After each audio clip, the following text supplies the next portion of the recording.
গাজীপুরের মির্জাপুরে চলন্ত বাসে ডাকাতি ও যৌন হয়রানির ঘটনা।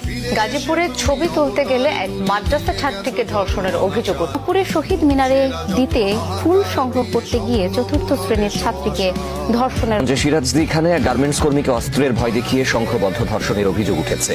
রাজধানীর শেওড়াপাড়া একটি আবাসিক হোটেলে সারা রাত আটকে রেখে এক নারীকে সংঘবদ্ধ ধর্ষণের অভিযোগ উঠেছে। গাজীপুরে স্টুডিওতে ছবি তুলতে গিয়ে পঞ্চম শ্রেণীর এক মাদ্রাসা ছাত্রীকে ধর্ষণের ঘটনায় স্বামীকে বেঁধে স্ত্রীকে দলবদ্ধ ধর্ষণের অভিযোগ উঠেছে খুলনায়।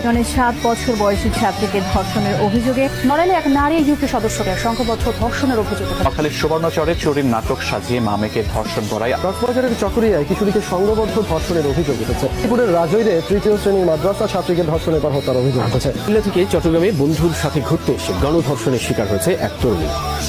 এরপর বাড়ির পাশেই রাতভর মেয়েটির উপর চালায় পাশবিক নির্যাতন।